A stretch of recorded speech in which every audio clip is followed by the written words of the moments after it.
Gracias, América, a las Américas por andar organizando todo este reverendo relajo porque, bueno, ya son varias sesiones las que llevamos y me da mucho gusto, agradezco mucho a todos los que están aquí también porque finalmente está presente el núcleo duro del seminario y este trabajo que voy a presentar hoy es parte del trabajo de disertación que estoy desarrollando en la Universidad de Texas.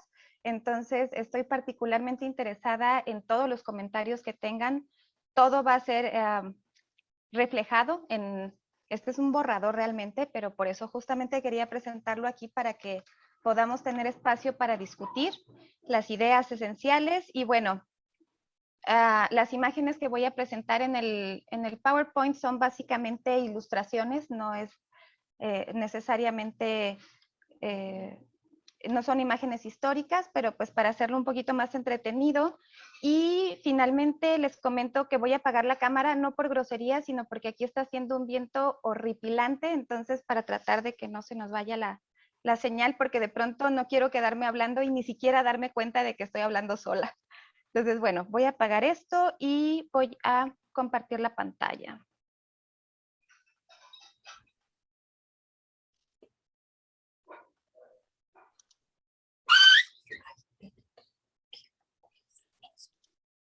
Oye, América, cuidado.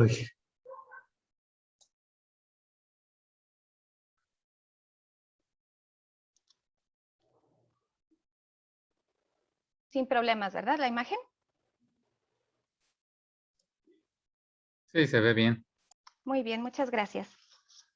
Bueno, este capítulo de la disertación tiene que ver con todo lo referente a los animales. La primera parte, este es el capítulo 2, está pensado como el capítulo 2. La primera parte se va a centrar en lo que tiene que ver con el entorno natural y la percepción tanto de los españoles como de los diversos grupos indígenas que moraron a lo largo del Camino Real de Tierra Adentro, mientras que este se centra pues en los agentes históricos no humanos a lo largo de este Camino Real de Tierra Adentro. La denominación de el Camino Real a ciertas rutas dentro del sistema de circulación de la Nueva España es una que la historiografía sobre el tema debe revisar, pues las implicaciones de un camino real como aquel en el que la corona española tenía un control administrativo para el cobro de las alcabalas y otros impuestos, por ejemplo, y una obligación para con su mantenimiento requiere una mirada crítica y aguda, ya que no parece haber sido así para la mayoría de los casos. De los 4 caminos reales que se establecen en el virreinato, cada uno de ellos surge de manera diferente, se desarrolla y se transforma de acuerdo con las necesidades de sus usuarios.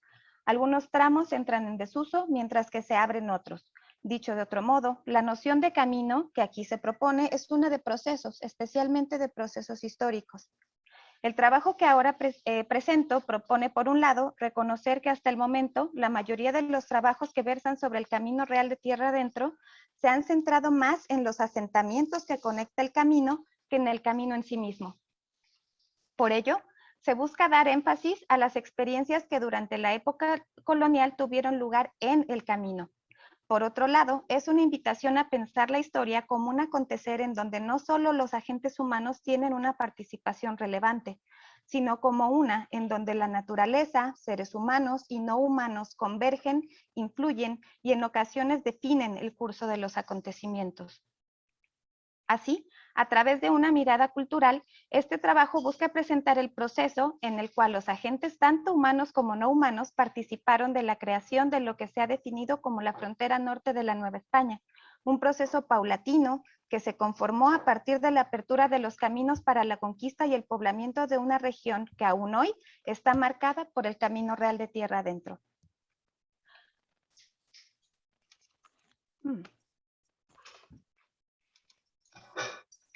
Listo. La perspectiva del paisaje, que emana de la geografía y ha sido utilizada vastamente en arqueología, puede ofrecer un acercamiento a la historia de la construcción y expansión de la frontera norte novohispana, en tanto que se fundamenta en la forma en la que se vive, se percibe y se forma el entorno natural y social, político y económico. Esta expansión, que toma como eje central el Camino Real de Tierra Adentro, resulta en el palincesto inherente que subyace en el hecho de que un mismo espacio puede ser atendido, vivido, entendido e incluso representado de muy diversas formas, incluso en un mismo momento histórico. Así, se parte del hecho de que el camino, o los caminos, mejor dicho, que conectaron el centro del virreinato con la zona más alejada de Santa Fe, capital de la provincia del Nuevo México, fueron concebidos e interpretados de diferente manera dependiendo de la perspectiva de quien lo transitó, ya sea física o imaginariamente a través de los relatos de otros. En esta historia hay que reconocer que los hombres españoles no fueron los únicos que recorrieron estos espacios. También lo hicieron mujeres, indígenas solos y con sus familias, esclavos africanos, orientales y, por qué no, seres no humanos como los animales y agentes patógenos. Si bien las fuentes históricas comúnmente nos ofrecen la perspectiva de quien escribe, que por lo general se trata justamente de hombres españoles, es labor del historiador indagar, pescar indicios, como dijera Ginsburg, para subsanar los silencios creados por las fuentes escritas a modo de modelo epistemológico. Si bien los estudios sobre los animales, tema de este trabajo, son cada vez más elaborados y mejor aceptados por la comunidad, queda mucho trabajo por realizar desde la disciplina histórica. Una nueva vertiente de la historia se ha interesado por el estudio de la relación entre seres humanos y no humanos, particularmente con relación al desarrollo de los imperios como el británico, y el uso de los animales para la apropiación de los espacios. O bien desde la perspectiva de la historia de las ciencias y la búsqueda del dominio de los humanos hacia los animales, o bien como objetos susceptibles a ser utilizados en laboratorios experimentales. Incluso desde el enfoque de la historia de la vida cotidiana y la adopción de los animales como compañeros de los humanos, es decir, como mascotas. En todos estos casos, la historiografía de habla inglesa lleva a la delantera, inclusive en la historia que concierne a la América Latina.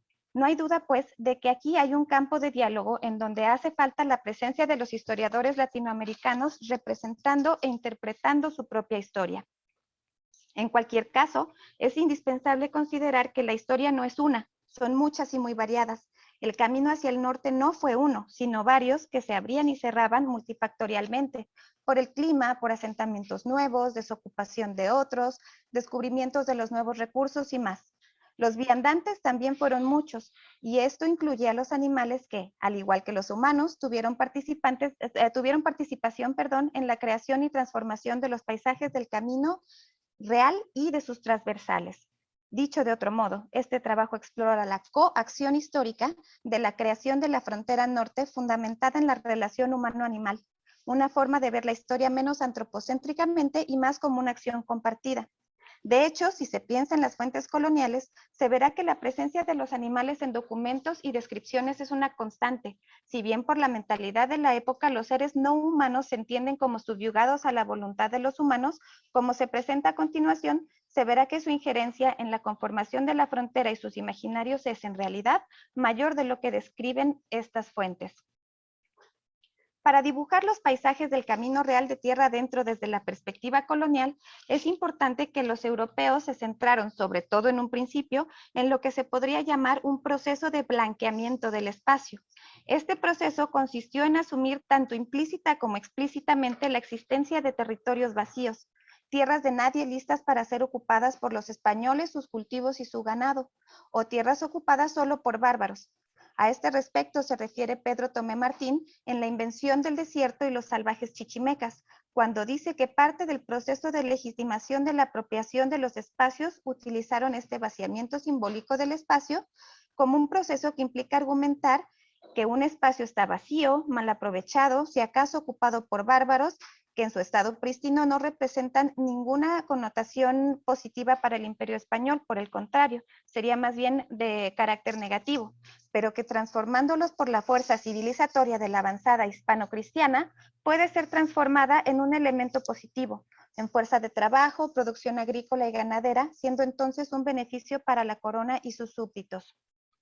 Así se reconoce que este vaciamiento simbólico representa el blanqueamiento del lienzo de nuestra pintura, que poco a poco será amueblada a la conveniencia de los grupos que interactúan en las múltiples escenas del camino real de tierra adentro. Uno de los argumentos más repetidos en las crónicas y los documentos se refiere al norte de la Nueva España en general y el camino real en particular como aquel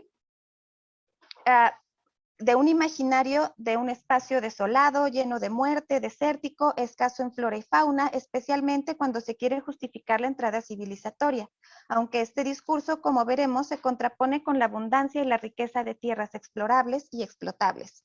La inmensidad imaginada por el colectivo de la sociedad novohispana, a su vez, muestra su fundamento en el imaginario colectivo prehispánico, que refiere la Chichimecatlali, o lugar de los chichimecas, como un lugar rojo, de muerte y de desolación. Si bien Fray Bernardino de Sahagún refiere esta Chichimecatlali como parte de este imaginario mexica desde la voz de sus informantes, es un hecho que hay una justificación aún más profunda en lo que Patrick Wolf atribuye a la territorialidad como un valor último de la conquista. En este sentido, dice Wolf, los lugares con moradores que se describen como cazadores y recolectores favorecen la posesión territorial de los colonizadores, pues no le están quitando nada a nadie, en tanto que nadie tiene propiedad sobre esas tierras, sea cierta o no la condición de cazadores o recolectores, dice el autor. Pero claramente la territorialidad va más allá de la concepción de propiedad privada. La territorialidad puede implicar también el aprovechamiento de los recursos naturales de ciertos espacios, movimiento cíclico de los grupos animales, humanos y no humanos una y otra vez, o bien las plantas que dispersan polen y esporas para ser esparcidos para su reproducción. Todo esto contribuye con los nichos ecológicos de manera activa. De esta manera, siguiendo el argumento de Albert Crosby en Ecological Imperialism, la narrativa histórica se complejiza al incluir agentes no humanos en esta ecuación, por lo que su presencia influye y en algunos momentos incluso determina tanto el desarrollo de la historia como la formación de los imaginarios sobre el norte, ayudando así al proceso de amueblamiento de nuestro espacio de estudio. El desarrollo del septentrión novohispano a través del Camino Real de Tierra Adentro consistió en la avanzada de los españoles y el poblamiento de estos territorios vacíos, en donde llegaron los españoles con sus familias, sus animales y sus alimentos para satisfacer sus gustos occidentales, sus instituciones, su religión, su mentalidad, su mundo. Si bien es sabido que los españoles no partieron de cero para esta empresa, pues siguieron rutas establecidas durante tiempos prehispánicos para llegar al norte con la ayuda de guías indígenas, esto no fue empresa fácil.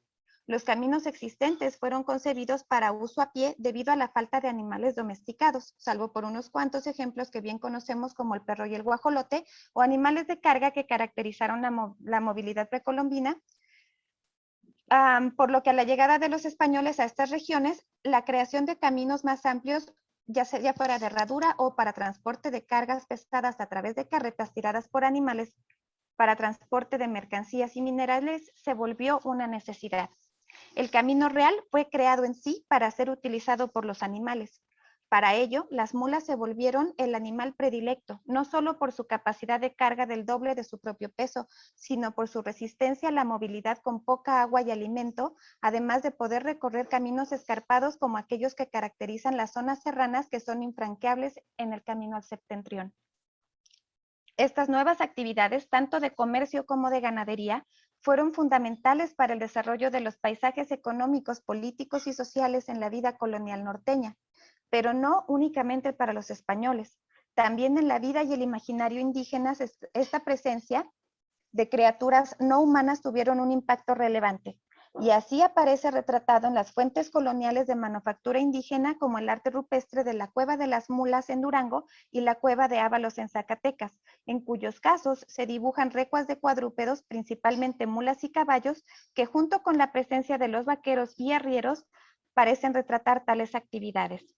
Cabe destacar que estas fuentes primarias no son comúnmente utilizadas por los historiadores, pero resultan muy reveladoras si se piensa cuán selectivos fueron los grupos indígenas al elegir los lugares, temas, escenas y materiales para la realización de pinturas y grabados que habrían de preservar su memoria histórica.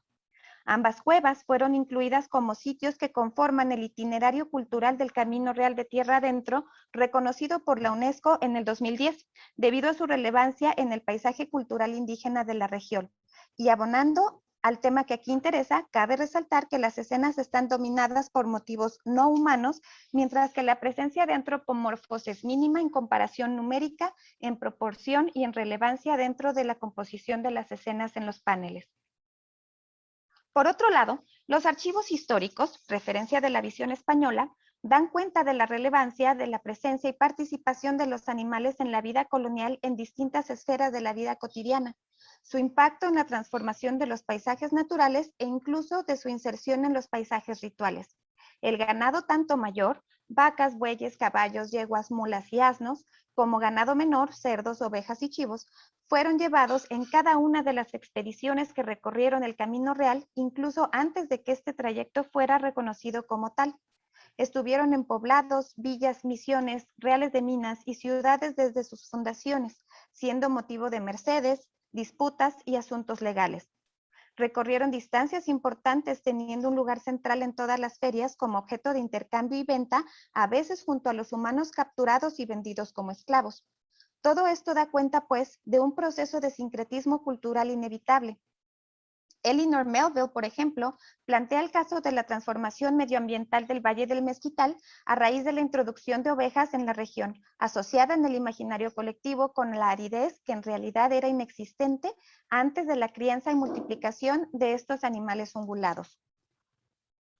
Aunado a ello, la adopción de los indígenas de la crianza de este tipo de ganado menor fomentó el cambio en el uso de la tierra, dejando de lado la tradicional agricultura, pero además funcionó como elemento de disputa entre indios y españoles y como uno de los mecanismos de inserción de los otomís o de los indios pueblo, por ejemplo, en el engranaje institucional colonial al solicitar mercedes para estancias y participar así de las instituciones económicas y jurídicas españolas.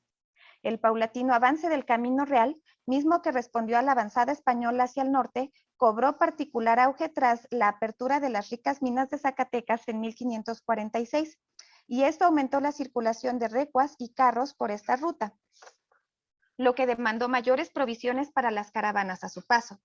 Alimento y agua, lugares de descanso para animales y personas, se volvieron vitales a lo largo del camino desde Ciudad de México, pasando por el Mezquital, llegando hasta Zacatecas y más hacia el norte, en donde estos mismos otomíes o grupos pueblo debieron cubrir dichas necesidades, a veces a través de la venta de carne de borrego, por ejemplo, pero al mismo tiempo, conforme llegaban los españoles, llegaban también sus animales, incluyendo las ovejas más al norte, en el Camino Real, en donde la crianza de bovinos cobró tal importancia que para los navajos, por ejemplo, se volvió parte de sus mitos de creación.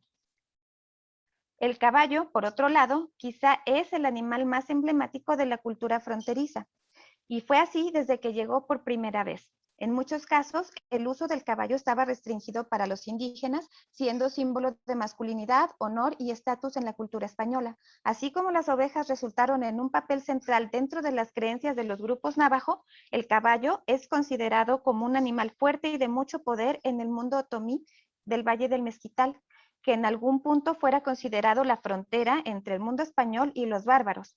Este poder se manifiesta transferible a los hombres en contextos de guerra y esta creencia es una que se mantiene aún hoy en día. Conforme se mira más al norte, la importancia que cobró este cuadrúpedo para los grupos indígenas se refleja en todas las esferas, es decir, en su modo de vida de manera integral, volviéndose así un agente transformador, especialmente para los grupos con alto nivel de movilidad. En las vastas regiones de la frontera norte, el caballo cambió la noción del tiempo y del espacio para el mundo indígena en general, acortando las distancias con su velocidad que, sumado al conocimiento del territorio, se convirtió en una de las armas más potentes para resistir la no tan hegemónica empresa española o la forma de interactuar entre diversos grupos indígenas, como bien lo muestra el caso de los apaches o los comanches que recorrían grandes proporciones en el norte de la Nueva España, así como de los grupos de las planicies. En este sentido, los caminos se muestran como espacios recurrentes para los ataques indígenas a lomo de caballo listos para atacar caravanas, comerciantes, mercaderes y misioneros.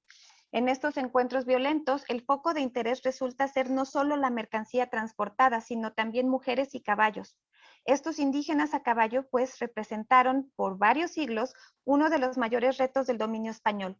Un caso emblemático se encuentra, por ejemplo, en lo que describe el obispo de la Nueva Galicia hacia 1589, cuando en el camino hacia Zacatecas, punto nodal del Camino Real de tierra adentro, una caravana recibió el ataque de unos indígenas que él llama bárbaros chichimecas, matando e hiriendo a los españoles, llevándose caballos, mujeres y ropa, pero curiosamente dejando las pipas de vino. Así como se crearon más asentamientos a lo largo del Camino Real, creció la población que habitó el norte de la Nueva España. Se establecieron centros mineros, villas y misiones. Se fundaron ciudades como Zacatecas, Guadiana, hoy Durango, Chihuahua y Santa Fe. Y los requerimientos para abastecer y alimentar a sus poblaciones se volvieron una prioridad. Por supuesto, no solo eran necesarios los granos, sino también la carne, de por sí muy demandada por el gusto español y cada vez más incorporada en la dieta indígena y de los grupos de raza mezclada. Así surgió la labor de la arriería, una de las más importantes de la época colonial que continúa presente en el imaginario colectivo del norte de México. La crianza de ganado mayor y menor se volvió uno de los negocios más lucrativos y la vastedad del territorio abierto por el Camino Real de tierra adentro fomentó el desarrollo de esta industria en la región, haciéndose una de las principales actividades que transformaron el paisaje norteño. Las mercedes de tierras para sitios o estancias tuvieron quizá uno de los mayores efectos de la transformación de los espacios septentrionales, como se ejemplifica anteriormente con el caso del Valle del Mezquital. Desde esa región y hacia el norte, antes de la Nueva Galicia, la crianza de ganado menor fue parte del motor económico, mientras que en la Nueva Galicia y en la Nueva Vizcaya proliferó el ganado mayor. Esencialmente, ello derivó en la movilidad de estos animales a lo largo del Camino Real para su importación y exportación entre reinos. Actividad comercial que desde luego tenía un impacto en la economía por el pago de impuestos comerciales, además de las implicaciones ecosistémicas derivadas de la producción masiva de ganado. Como se describen las relaciones geográficas, a partir de este momento, la movilidad de los animales para su venta cobró particular importancia. Tanto así que los caminos eran referidos como buenos si eran aptos para ello o como malos si no se permitía así. Siguiendo esta misma línea de pensamiento, los animales también tuvieron mucha intervención en la forma en la que se condujeron las relaciones sociales entre comunidades indígenas y facciones españolas, dando forma a los múltiples paisajes sociales. Como era predecible, el despojo de las tradicionales tierras de cultivo indígenas para la creación de estancias ganaderas se convirtió en un motivo de constante tensión entre indígenas y españoles que muchas de las veces alcanzó los juzgados. Súmese a esto que fueron, según se narra en la documentación, precisamente los animales los que traspasaban los límites de propiedad para pastar en las tierras ya cultivadas, afectando el producto. En ocasiones, los animales fueron no solo el centro de las disputas, sino el mecanismo para afectar al otro. En 1570, por ejemplo, en San Martín de las Minas, Zacatecas, disminuyó considerablemente la extracción de minerales por falta de fuerza de trabajo, afectando muchísimo la rentabilidad y, en consecuencia, sueldos a empleados, impuestos a pagar, transportistas y demás se vieron igualmente afectados.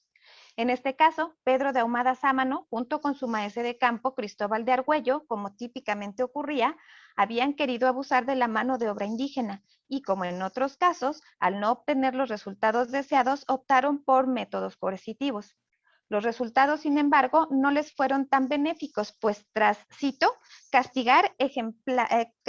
castigo ejemplar, matando y ahorcando muchos de los indios y a otros cortando dedos de la mano derecha, el pulgar y otro, porque no pudiesen flechar, de esta manera apaciguó algún tiempo la tierra por algunos años, hasta tanto que, creciendo la malicia de los dichos indios y sus hijas, han sido en tanta manera que hasta el día de hoy, en toda esta tierra y en los pueblos, en minas y estancias de labores de ganados mayores y menores, han hecho y hacen muchas muertes y robos, de suerte emera que no osan ya labrar las mismas, lo cual no se sacan metales.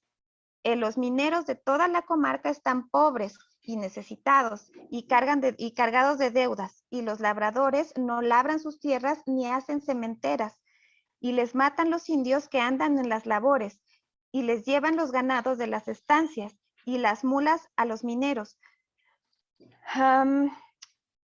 Con que acarrean los metales de las minas y traen a los ingenios de fundir y moler. Fin de la cita. Este caso ejemplifica cómo la matanza y robo de animales fue una estrategia de resistencia indígena comúnmente utilizada para afectar a los españoles, con especial énfasis en los paisajes económicos. Como ilustra este pasaje, sin los animales no era posible la molienda de grano, ni la transportación de minerales, ni se podía abastecer siquiera de lo básico a las poblaciones, colaborando así a incrementar el clima de tensión y violencia. En tiempos así, ser arriero era labor muy arriesgada, por lo que había una disminución de personas trabajando en el rubro. En fin, se podría visualizar fácilmente escenarios catastróficos para el sistema colonial español y los indígenas lo sabían.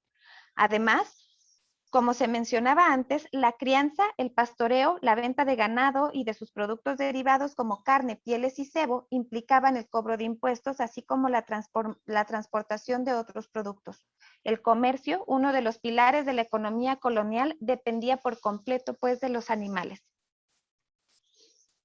Interesantemente, los animales europeos se adaptaron y apropiaron de los paisajes norteños, en ocasiones transformando ecosistemas completos. Desde los primeros exploradores hubo presencia tanto humana como no humana en las expediciones. En ambos casos fue una cuestión de decisión y de necesidad de adaptarse a los nuevos entornos y formar nuevos paisajes. Los primeros misioneros también se hicieron acompañar en todo momento por animales, quienes también formaron parte de la vida cotidiana en las misiones, a veces con una presencia más permanente que la de los mismos indígenas para quienes fueron pensadas por los misioneros asignados. Desde el principio, los animales como vacas y caballos tuvieron oportunidad de reproducirse por sí solos también, sin depender de la convivencia con los seres humanos, dando surgimiento al ganado mesteño y los caballos salvajes que también perviven en el imaginario de la región. Si bien, en ocasiones, los mismos humanos les dejaron intencionalmente a su libre reproducción, esperando obtener beneficios futuros sin inversión de tiempo, dinero y trabajo, no siempre tuvieron los resultados esperados. Como sea, quizá Albert Crosby tenía razón al argumentar que el éxito de sus animales era, en sí, su propio éxito. El tema del cuerpo humano durante la época colonial fue de gran relevancia. Las teorías sobre los humores, por ejemplo, se volvió una cuestión vital en la que los teóricos de aquel tiempo consideraban ser no solo la naturaleza individual de cada persona, sino algo que podía ser alterado desde el exterior a través de elementos como el clima y la alimentación. De este modo, la carne, alimento cálido, favorecía la naturaleza masculina propia del estereotipo español, siendo un motivo más para invertir tiempo, dinero y esfuerzo en la crianza ganadera que, además de satisfacer su gusto, evitaría que se feminizaran como ocurría desde esta perspectiva occidental en el caso de los indígenas. Pero no siempre hubo las condiciones para tal grado de selección alimenticia y cuidado humoral, pues condiciones varias podían impactar el acceso a determinados alimentos, incluyendo la movilidad. Piénsese, por ejemplo, en las entradas y expediciones, en donde los españoles se encontraban con nuevos territorios, nuevos paisajes naturales, nuevas gentes y nuevos animales, algunos de los cuales se confrontaban con los valores morales europeos occidentales de la época. En este sentido, poco a poco, se dio una selección de entre estos aspectos de lo que se consideró podría o en algunos casos debía por necesidad ser incorporado tanto a la cultura española como a la nueva que habría de denominarse novohispana. Véase el caso, no necesariamente excepcional, de Francisco de Ibarra, hijo de una de las familias nobles de la frontera que se ubicaron permanentemente en Durango y hombre de frontera él mismo. En 1584 decidió incursionar hacia el Nuevo México, pero en vez de tomar la ruta directa que Oñate inauguraría una década más tarde y que se convertiría en el camino real de tierra adentro, él optó por la ruta que conectaría la sierra con la costa yendo de Durango hacia Sinaloa, rodeando el desierto para penetrar hacia Nuevo México y descubriendo de primera mano que la naturaleza de la sierra no necesariamente es más amable que la desértica. En el trayecto perdieron a muchos hombres y animales, ambos de gran valor en este contexto. Se quedaron sin víveres y, según narra Baltasar de Obregón, su capitán, rozaron la muerte y cuenta: proseguí mi viaje hasta subir 6 leguas de ásperas y oscuras y espantosas sierras. Hice noche en los huecos de una gruesa encina y a la mañana hallé en un arroyo una tortuga, con la cual y hojas de uvas silvestres me reformé y escapé de la muerte que por horas esperaba y temía del hambre. Fin de la cita. Tortugas, peces de cualquier reserva acuífera, insectos, guajolotes, culebras, aves y cualquier otra criatura viviente debió ser suficientemente buena para la ingesta por supervivencia, acto moralmente justificable, especialmente si ello garantizaba el retorno para poder describir lo vivido en aras del imperio y del rey. Como bien refleja Pedro Batista Pino 2 siglos más tarde, ya la percepción sobre el consumo de dichos animales como alimento era otra. Él, como representante criollo de la provincia del Nuevo México, se dirige a las Cortes de Cádiz para tratar de negociar un lugar en el Parlamento para su provincia, para lo cual enfatiza las bondades de la tierra y su potencial relevancia en el contexto más general de la Nueva España. En su argumento, los abundantes peces y tortugas son satisfactores, cito, del buen gusto. No debe haber duda alguna de que aquellos involucrados en las exploraciones, las cuales duraron tanto como la colonia, especialmente en los vastos territorios norteños, fueron con una mirada abierta a las maravillas y los beneficios de la tierra. Las fuentes históricas son ricas en descripciones sobre las propiedades del entorno social y natural, brindando una imagen instantánea de los paisajes de la época que permiten al lector seguir el cambio o la permanencia de las percepciones en el tiempo. Si bien estas percepciones están pintadas de valores morales y estéticos, resultan ser maravillosa ventana a las impresiones de quienes las describen. Por ejemplo, Obregón dice: viéronse en este río cuernos de carnero de más de una vara de medir en largo y tan gruesos como el muslo, semejantes en el parecer a los de Castilla en hechura. Afirmaron los naturales ser de carneros tan grandes como los caballos. Asimismo, se hallaron cantidades de estos cuernos en el viaje y el descubrimiento del Nuevo México. Fin de la cita. Probablemente en este caso ellos se referían al antílope mexicano. En un intento por comprender lo que sus ojos veían, los españoles que acompañaron a Juan de Oñate en su avanzada en Nuevo México hablan de estos animales como criaturas monstruosas que se veían entre caballos y venados, siempre en manadas entre 200 y 300 de ellos, refiriéndolos como animales muy impresionantes. Algunos eventos históricos de trascendencia se repiten una y otra vez, dejando de lado detalles significativos, especialmente cuando estos oscurecen la historia antropocéntrica. Este es el caso de la masacre de Acoma, cometida por el maestre de campo de Juan de Oñate, Vicente de Saldívar y sus soldados. Igual que en el caso de Sámano, citado anteriormente, este bien conocido pasaje ilustra la crueldad española para castigar a los indígenas, que para la gente de Acoma derivó en 20 años de servidumbre en el caso de las mujeres, niños reubicados en hogares católicos para ser criados bajo el esquema moral católico y, bueno, de paso para servir como criados domésticos, ancianos distribuidos entre pueblos de las regiones para que otros se hicieran cargo de sus cuidados y hombres de más de 25 años a quienes habría de cortárseles un pie. En la escena completa, los españoles exigen alimento y cobijas varias veces consecutivas a los pobladores nativos, a lo que estos últimos se resistieron, provocando una trifulca en la que perdió la vida el hermano mayor de Vicente, Juan, junto con otros españoles. Los indígenas fueron masacrados por venganza española y posteriormente, en un juicio, Oñate y Saldívar perdieron todas sus glorias y sus beneficios. Lo que poco se sabe de este testimonio de Lo que poco se sabe es que el testimonio de 2 soldados en acción coinciden en que el evento se detonó porque miembros de la expedición intentaron tomar un guajolote de un poblador. Los pavos, guajolotes o gallinas de la tierra fueron de los pocos animales domesticados por las culturas precolombinas, lo que le da un gran valor a la relación establecida entre los criadores y ellos en la vida cotidiana. Aunado a ello, durante el invierno la comida escaseaba en la región, por lo que llevarse 1 o 2 pavos podría representar hambruna para la familia que se había dedicado a su crianza. Como lo demuestra la cultura norteamericana, la importancia de la adopción del pavo se refleja cada año en la mesa de lo que se denomina la Cena de Acción de Gracias, como símbolo de la cultura indígena que irónicamente fuera violentada en Acoma y muchos lados más, prácticamente hasta el exterminio. Tanto el guajolote como algunas especies de pez, el manatí y las tortugas y otros animales de la tierra fueron rápidamente adoptados por los europeos como parte de una dieta cotidiana, como lo muestran tanto los documentos como algunas investigaciones arqueológicas centradas en el periodo colonial temprano. Uno de los animales que más impactó el imaginario español fue el búfalo. Las fuentes los refieren como abundantes, más pequeños que las vacas europeas, pero de carne más sabrosa. Las grandes manadas de búfalos impresionaron a todo aquel que las viera por primera vez, manifestando incluso celos de que los indígenas no tuvieran que invertir el tiempo que requerían las estancias de ganado para obtener tan preciado recurso. Recurriendo nuevamente a Baltasar de Obregón, él los describe de la siguiente manera. Están los llanos poblados de gran suma y cantidad de vacas de pequeña estatura, aunque gruesas de cuero y carne.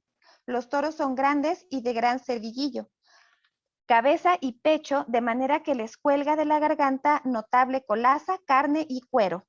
Los cuernos son gruesos y negros. Los ojos grandes, de manera que muestran mayor ferocidad que el de los de España.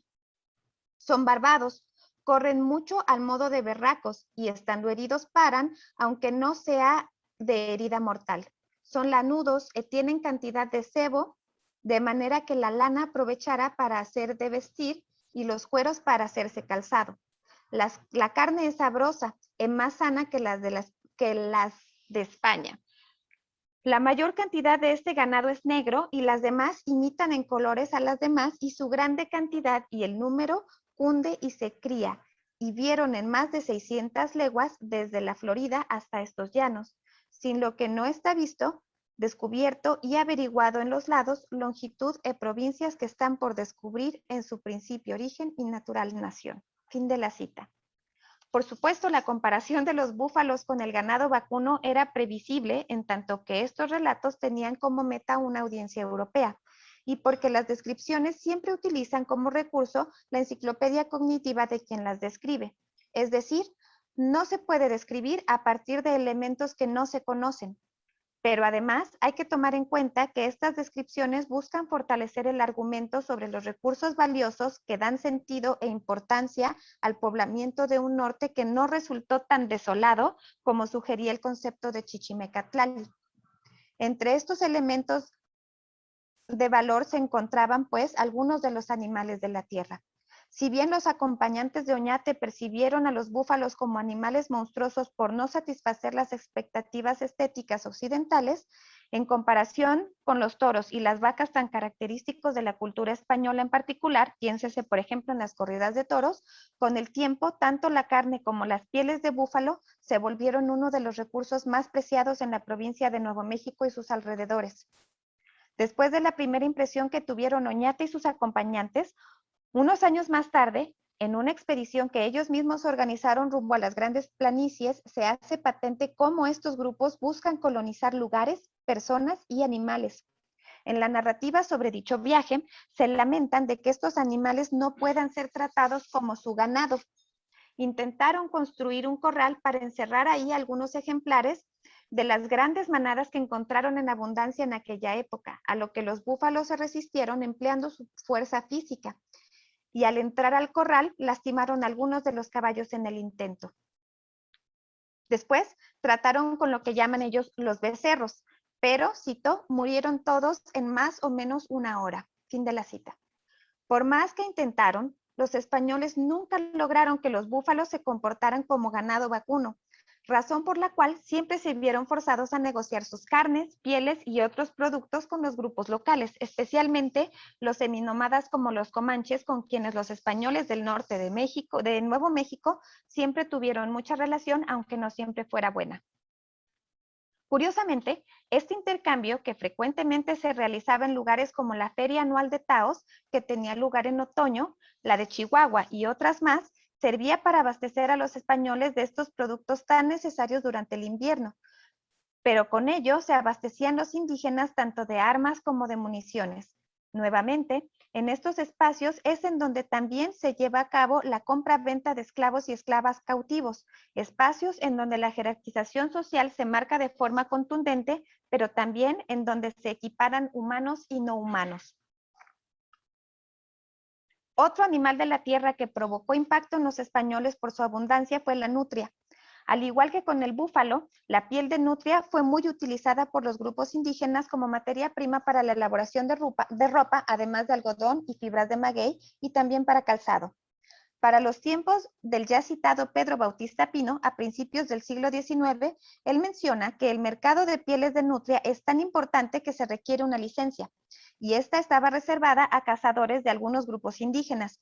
Y si bien el mercado meta no eran los españoles, sino los ingleses, estos últimos también fueron quienes con frecuencia eran encontrados cazando en el marco de la ilegalidad. Las fuentes históricas coloniales reflejan gran riqueza de flora y fauna en las Américas. Hermoso ejemplo de la labor de documentación de este tipo de información es el Códice Florentino, que documenta a detalle las propiedades de plantas, insectos y animales de la tierra. Equiparablemente, las relaciones geográficas ponen particular énfasis en el reconocimiento de los diversos ecosistemas que pudieron registrarse en distintos momentos del periodo colonial. Para la Sierra Madre Occidental, entre Durango, Sinaloa y Chihuahua, por ejemplo, tenemos que para 1585, cito, hay muchos animales que son tigres, leones, lobos alibes y puercos monteses, y aves de Castilla de la Tierra, y venados, faisanes, gavilanes y otras muchas aves como son papagayos chicos y grandes, y asimismo se crían alacranes, escorpiones y iguanas, cientopiés, arañas ponzoñosas, chinches del tamaño de un tostón, y en las estancias comarcanas se crían muchos ganados que son yeguas, mulas y vacas. Fin de la cita. Ello demostrando cómo desde el principio la vida colonial involucró tanto a los animales de la tierra como a aquellos que llegaron, coexistiendo en lo que ahora haríamos por llamar la nueva normalidad. Cabe decir que, aún ya avanzado el periodo colonial, los animales de la tierra siguieron siendo una preocupación a los ojos de los viandantes, ya no por desconocidos, sino por representar uno de los mayores riesgos en el camino. Visitadores, mercaderes, correos y arrieros con frecuencia aludían a los riesgos de los caminos que conllevaban para desistir o para negociar mejores pagas u otros propósitos, como se argumenta en favor de la reducción de los pueblos de la frontera, como en este caso, cito, por los muchos animales bravos que los comen, a estos grupos indígenas, y en los caminos los aguardan para matarlos, y así por esta causa, como por las grandes enfermedades que han pasado, se han acabado, y de muchos lugares que eran, se han venido a juntar en un solo pueblo, en el que están todos los poblados y habrá entre todos hasta 50 indios. Es corregimiento y pueblo de su majestad. El Camino Real de Tierra Adentro fue la ruta utilizada para colonizar el gran norte de lo que ahora es México y el suroeste de los Estados Unidos, y siguió siendo eje de la movilidad por siglos hasta formar parte del paisaje histórico de la región. A través de esta ruta entraron en contacto muchas y variadas culturas indígenas con la europea. Como parte del intercambio provocado por dicho contacto, seres no humanos deben también ser considerados como personajes importantes que contribuyeron al desarrollo histórico de la región a través del Camino Real.